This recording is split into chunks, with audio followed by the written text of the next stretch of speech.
The weekly news, late October.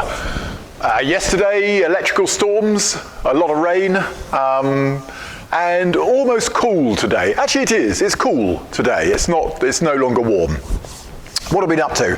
Well, a lot of the week has been spent on Amy's 142, getting it ready for the Land's End to John Garretts event for her and Neil. You may have gathered over the last week that we've had a distinct problem with head gaskets, it turns out. We thought it was cylinder head crack, it wasn't. And we actually, let's come and have a look.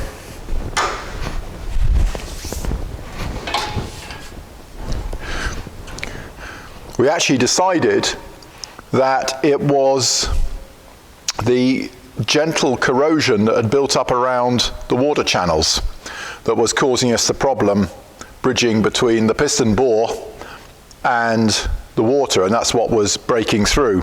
So we've now had Glenn. Glenn has taken, he reckons, 5, maybe 6 thou off the top here, which has given us pretty much clean edges except for where the gasket actually has an opening anyway. So hopefully in the next few hours the copper gaskets will arrive. We'll spray those with Loctite, offer them up, rig the engine and load the engine back into Amy's car, and hopefully we've got a reliable motor then with copper head gaskets.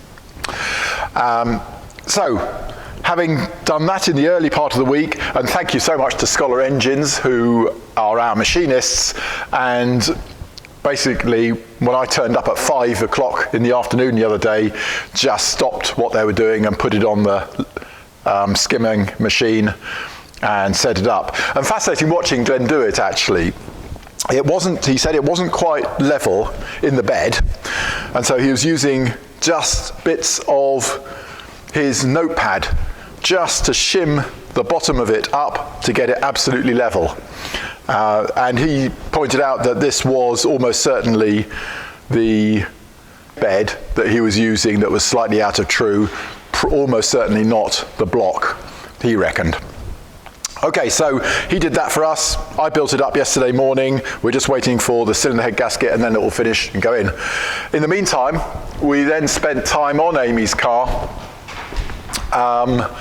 and inspected all the rear bushes. This was probably one of the first cars I ever did with polyurethanes, which makes it probably 2006 or something like that, and they haven't been touched since then.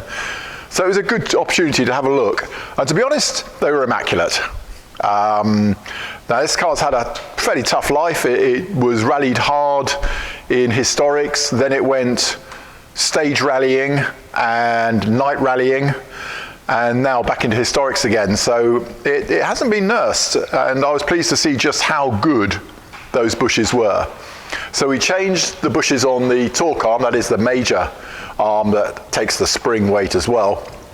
We retained that big fatty at the front and the little one at the rear.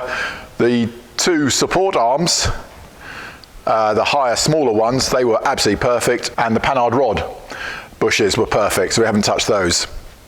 In so doing, we spotted that the exhaust was not ideal. I think the quote was, "Oh look, that looks thin there, Amy," and I put my finger through it. So luckily I had one on the shelf, ready to go. And also pleasingly, I don't use exhaust clamps on my exhaust. Come and have a look, I'll show you what I do. Here we are working forward to aft. So I have a skid here, which actually means that, having said I don't use exhaust clamps, I have used an exhaust clamp here, but of course that's completely unnecessary because it's held together by this skid anyway to prevent anything being caught. And you can see it would have caught something here. So that's done some good.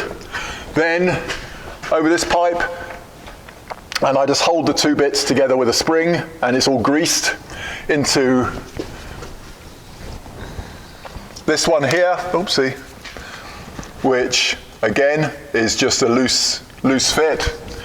And then to the tailpipe, which again has no clamp on it, but if we look at the back here, as is my usual thing with exhausts, I do use engine mounts to a good extent, so that's held in place. And that has worked extremely well for me for decades, and I like that system. Yes, it sounds a bit blowy when you're at a standstill, but everything then just settles itself out as soon as the engine's running sweetly. So that's what I do with that. So, would you like to comment on your bumper there, Rob? Yes, possibly slightly over-energetic, perhaps you could say. So, obviously, a competition car is all about weight. As I think as Colin Chapman said, add lightness to your car. And in that pursuit, the rubber, which is very heavy, comes off the bumper, and we just spray it black to make it look vaguely similar. And I have hole drilled the bottom of the bumper as well. There we go. That's all the added lightness that came from drilling my bumpers. I've kept these for years, thinking that I had to show somebody, and at last I've shown somebody, so I'm pleased with that. There we go. What else is there to do then? So, apart from obviously trying to get the engine running without it blowing the gasket, I have to just make the throttle pedal slightly longer for Amy. It's just a little bit too high for anyone's feet except for mine. So I need to somehow extend that throttle pedal down a bit. It's not the original organ pedal, it's the 240 style hung pedal. And yes, that's been quite a lot of frantic work on that this week. So the 164, we put over 100 miles on it now, and is typically glorious to waft along the country lanes in a 164. It is exactly as you'd want a 164 to be, very civilized vehicle indeed. And what's left for me to do? Oh, I've just got to change the voltage regulator that sits on the back of the speedo cluster. And this, in both the early and the late car, this controls the voltage to the temperature gauge and the fuel gauge. And at the moment, both of those on this car are reading extremely low, hardly reading at all. So I'm fairly sure that voltage regulator is gone. So I need to make up a new one and fit it and see if that solves the problem.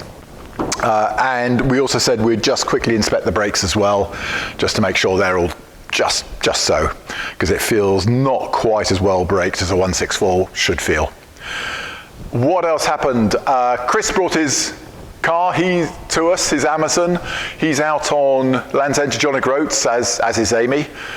And we built up a new axle with ATB for him, so that's gone up to Rob Kitchen up in Norfolk to fit. And complaining of oil loss. We took it out on a good run. We got good compressions on that engine. Its performance is up there with the best of my B18s. So everything looks good. My guess is there's something nasty in the one of the guides has worn through, and that we're just drawing a lot of oil through from the top end. So we hope to get that car back very soon from Rob. I'll then pop the head off and take it down to Scholar and get them to double check it, because that's only a year old. And it's done it from the beginning apparently. So I think there must be a failure in the cylinder head build there that will get checked through. What else has been going on? Chris's car has arrived, and there's a nice work list on this. It's actually a very well running car anyway, so what we're doing now is just kind of preventative stuff and a few little tasks that to upgrade it a little bit. So that'll be next week's work, as well as getting the other Chris's Amazon head off. And yeah, there we go. We'll be working on that soon. The 142E, the American 142E. So the 142E, we've just got to put a few more miles on it. I've got to do a boot strut, one of the gas struts in the boot, and then we're finished with that for it to go off to the bodywork later next month and have all the rot removed that has become apparent around the wheel arches and so on. Well, there we go. That is the week's progress at Amazon Cars. I must get back to work because we've got a lot to do. It is pretty frantic at the moment. So thank you very much, and we'll talk to you next week. Oh, there's a new video coming out this week, which is over here. On Sunday, we came in to finish off Garrett's car. We've done the door window channels and replacement of the wire or cable in the window winder mechanism. So that video will be coming out very, very soon, over the weekend. So we did some work on this car as well. So that was Sunday's entertainment. That is it. I'm off back to work. Thank you very much, and we'll talk to you soon.